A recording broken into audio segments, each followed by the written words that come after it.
Welcome back to Cheddar's Opening Bell. Comedian, producer, and writer Whitney Cummings is launching a new initiative, Just Say Vagina. It's aimed at encouraging women to talk openly about their reproductive health.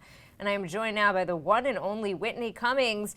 Whitney, for you, I am saying that word live on air to a national audience. So thank you for that. Tell us about this initiative. Why was it so important to you? I just feel like, Jill, my entire career I've been castigated and canceled and yelled at and tweeted about and called raunchy and gross and edgy and blue, which I kind of am now, in many ways, for saying vagina.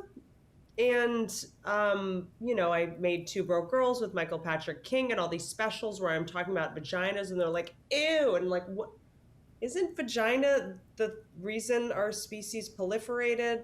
Half of the world has one. The other half is trying to get near one at all times. Why is this word so incredibly triggering to people? And why is there a recoiling or a grossness about it? It's actually hindering a lot of our ability to take care of ourselves. I used to go to a doctor or a gynecologist or something, and I wouldn't even say, like, I have this weird thing on my, why can't I say that word? It's weird.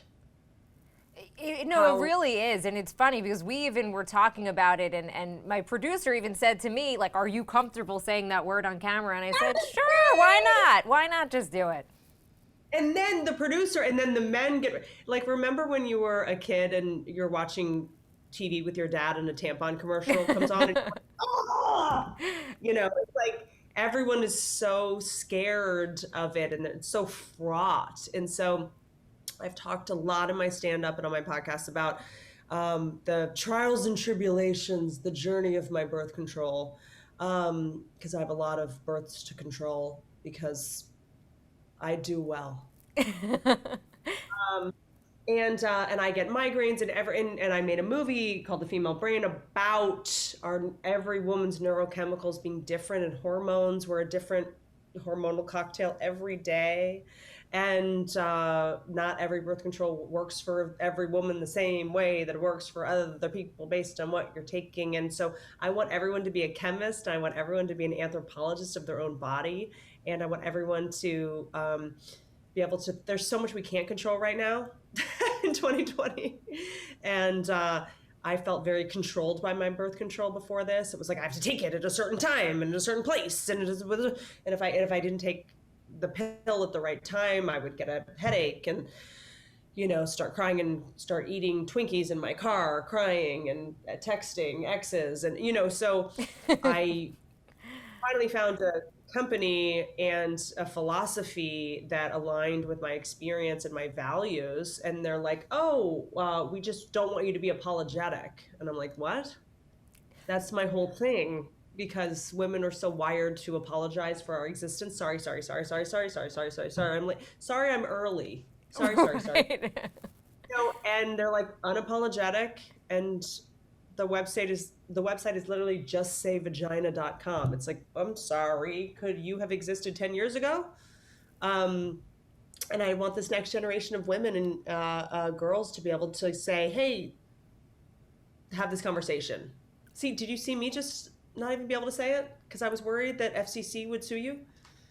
It is incredible. It tells us we've come to, I think, a better place. So you partnered with Anovera. What is it about birth control you think that is so empowering and so important for women? Well, it's like women, everyone's like, women need jobs and equal pay and da-da-da. It's like, okay, but if they can't plan for when they want to have a family, they can't take a lot of these jobs, or okay, you're going to be pregnant in a year.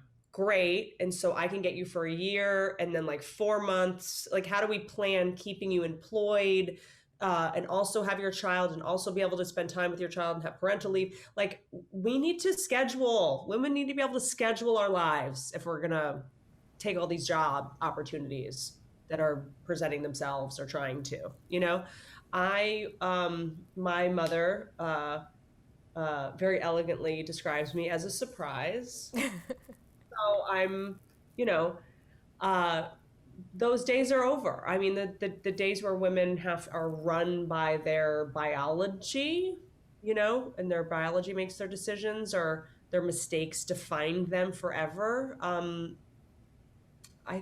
I think it'd be nice for those days to be over and for women to be able to sort of control their destiny in a way. I totally agree with you. I do want to switch gears because we're almost out of time. Just curious, of course, you are a comedian, a producer, a TV star, wondering how you are spending quarantine, what you are streaming, because we are all basically just sitting on our couches these days watching TV. I'm a podcast person now because you can listen to a podcast and then all of a sudden you have a PhD. It's like watching a documentary. I'll watch a documentary and I'm like, oh, I'm an anthropologist now. Watch this documentary. So Cheer on Netflix, Obsessed, The Flight Attendant on HBO. I just had Kaylee Cuoco on my podcast. The Flight Attendant is unbelievably good.